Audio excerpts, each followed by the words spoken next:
Hey guys, my name is Chase, and today I'm going to be talking to you about this concept of having an easy transition. I know that that's really vague, but like listen to it, okay?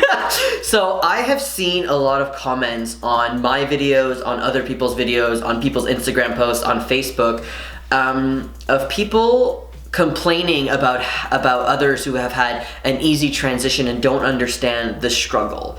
And people have said that I have had an easy transition because of where I am today. So I want to address this in two different parts. So the first part I'm going to address is this, people saying that I have had an easy transition because of where I am now. The second part of the video is going to talk about people who are later on in their transition like this, who say that transition is easy because their transition was easy. And I'm going to explain what easy means, by the way, that's why I'm quoting. So they don't understand the struggle of other people. And that's what I think people are trying to get at when they're saying easy transition in that aspect. But let's go to the first part first. So people say I have had an easy transition. That's an interesting concept to me because I don't feel like there is anything easy about transition. You might have had an easier time being accepted by your family, being accepted by your friends, by your partner, having doctors that are not super gatekeepers and like give you what you need and what you want, and they give you hormones, and then you have surgery and it's like a breeze and you're able to get everything covered by insurance, or your parents are paying for everything, and that's a breeze. So I think that when people say you have an easy transition, that's what I imagine in my head. Somebody who has gone through super easily. But I think that sometimes we get jealous a little bit, and this isn't a video about trans jealousy, that's a different topic video for later on, but I think that we get jealous sometimes and maybe forget that people who are trans experience dysphoria. So even if physically it looks like you went through an easy time, emotionally you're still going through dysphoria. You're still going through, will my parents accept me? Even before you tell them.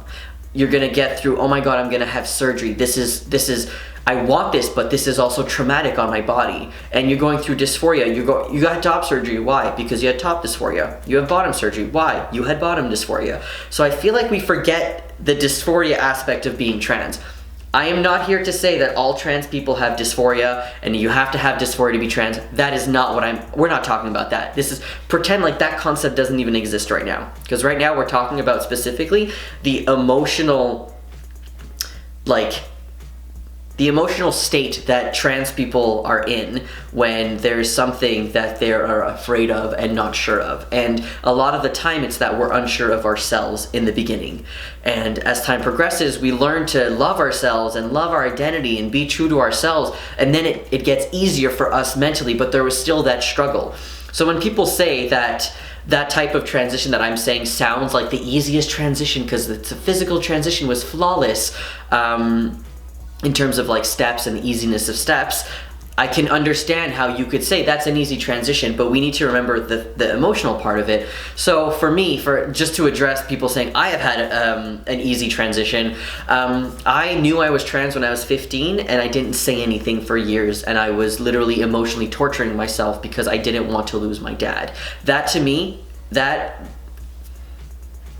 not easy for anyone. And even if I had come out at that time and my dad was super accepting, I still had to go through the, oh my God, I'm gonna be alone forever. And honestly, it was really traumatic because I kept going back and forth. Yes, I'm trans. No, I'm not trans. This is disgusting. I don't want to be trans. This is such a hard life. I don't want to live this.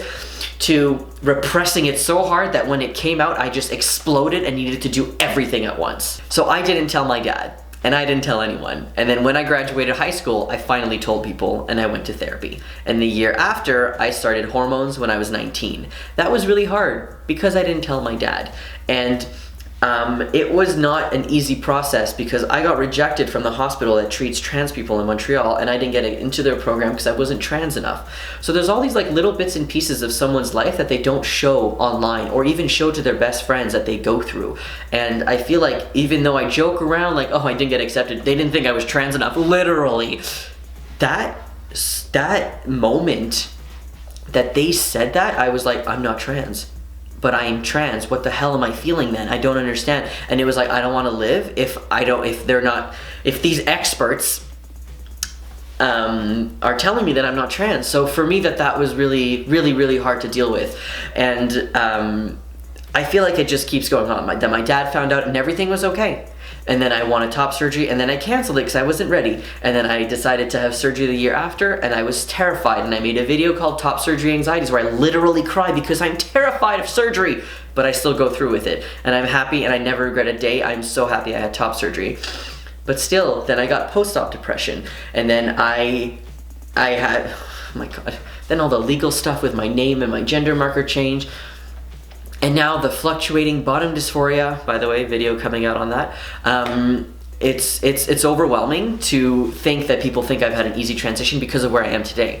And even today, I don't feel like I had it easy. I don't even know what that means. I don't even know why I keep saying that, because I am able to live my life, and this is amazing. I've been on hormones for almost 7 years. I have had top surgery 4 years ago. I am living the life that I've been meaning to live my whole life, and I'm finally catching up, and it feels great.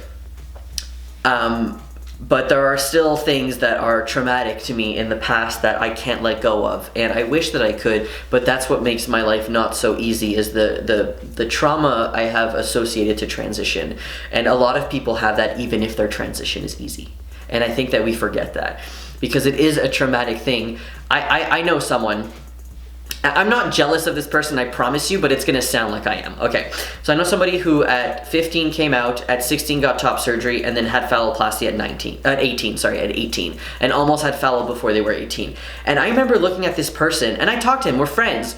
I remember talking to him and being like, looking at his pictures online, be like, what a fucking asshole, so fucking lucky that his fucking parents, like, I was angry, and it was like angry, like he's so lucky because his parents accept him. And we always say that. Oh, you're so lucky, you're so lucky. And I feel like my view on it has changed. Like, one of my best friends had phalloplasty last year, which is something that I may want in the future. And I look at him and there is not 1 inch of me that says, oh my God, you're so lucky, in a way that I'm not lucky. And it's nothing like that. I'm so happy for you. So it's completely changed the dynamic, because I understand that even though that 16-year-old who had top surgery and then had phalloplasty, super young, his parents paid for everything, insurance, everything, super easy on the outside, but also you need to understand that this person had to go through so much emotionally to get to the point that he is today. And that's why this is such a hard topic to talk about, and no one talks about it, but having an easy transition is not so easy. After all. Oh my God, that's so corny. I feel like it's like a Christmas ad. Second part of this video, this is kind of like small and random, is I sometimes think that people who are older in their transition and say, I had such an easy transition, and they try to represent the community and show how easy transition is. I'll give you a little example. Caitlyn Jenner. I know I'm mostly talking about FTMs, but I gotta bring her up. Because yes, she came out, and even though, okay, listen to it, for 65 years, like, she knew who she was, but she didn't say anything. That torture, that mind torture, that is not easy. But she says, and it appears so, I guess, that her transition was easy because she came out and she, like, it almost seemed like she, like, went through a door. She went through the hospital and then looked like a beautiful woman, because she, like, disappeared for months and then, like, came out looking like this. Not like this, but like that. So I feel like people's perception was, oh my God, transition is so easy. And that's really problematic, especially for somebody like Caitlyn, who didn't know anything about the community or other trans people, and how transition is hard, and how there's homelessness, and how there's so much racism and poverty and hate in this community. I don't think that she realizes, in the beginning, I don't think she realized that it is very hard and it's not easy for everyone, because she like swims in a fucking pool of privilege where it's like huge, and there's like little inflatable things that you just are made out of gold. What am I talking about? I'm done. Anyways, that's it. That's all I want to talk about easy transition. There's a lot more that I could say about this, but for now, let's leave it at that. If you have any questions, please let me know. But of course, if you find this problematic, let's have a conversation in the comments instead of yelling at each other, which keeps happening in the comments section. Let's all just love each other, because yes, I will acknowledge, sorry, I just thought of something. the experiences of somebody like me who had a very hard time accepting. Me was more accepting myself and then just kind of going for it and being like, I don't give about anyone else, I'm just gonna do it. To somebody who came out at 15 and got top surgery and their parents paid for everything and accepted them, that's what it looks like online, is what I'm saying, okay?